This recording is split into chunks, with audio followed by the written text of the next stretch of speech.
Donald Trump's mass deportation came to a house in Chicago yesterday where police took 2 men into custody, part of a wide-ranging crackdown across the Windy City as the new president makes good on his promise to round up and kick out alleged illegal migrants and send them home to countries across Latin America. But it was this footage of migrants shuffling in shackles, being unloaded in Brazil from the US, that caught the attention of Colombia's president, who in turn refused migrant planes headed to his country too.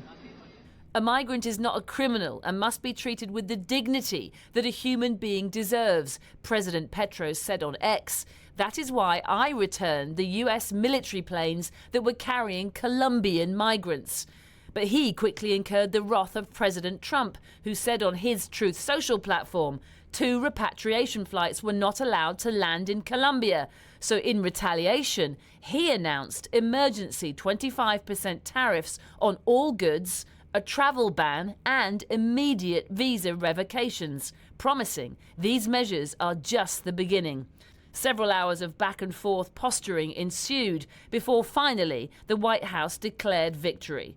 The government of Colombia has agreed to all of President Trump's terms, the press secretary said. Today's events make clear to the world that America is respected again. It was the unprecedented use of military planes to deport migrants that so angered the Colombian president. But ultimately, it was the threat of tariffs on Colombian goods like coffee that forced him to capitulate. Their public spat, no doubt a taste of things to come, since Trump has threatened to slap tariffs on any country that doesn't bend to his will, even if those tariffs hurt American consumers with increased prices. The president has made clear that immigrants are going home, no matter the cost. And the cost for some is high, like this man who showed bruises from alleged mistreatment on the flight back to Brazil. A lot of lack of respect, a lot of irrationality, a lot of racism, a lot of aggression, a lot of people feeling sick, fainting, short of breath. Mr. Homan? But President Trump's border czar rejects any claim of manhandling. But there's been reports of them on planes with no water, that was a bunch of complaining. Crap. That was a bunch of crap. What do you mean a bunch of crap? ICE detention facilities had the highest detention standards in the industry. There were some pictures over the weekend of people that claimed to be students, Brazilian students, who were showing examples of bruises on their arms from American deportation flights. That's ridiculous, but if they want to make a complaint, it'll be investigated. But your assurance is what?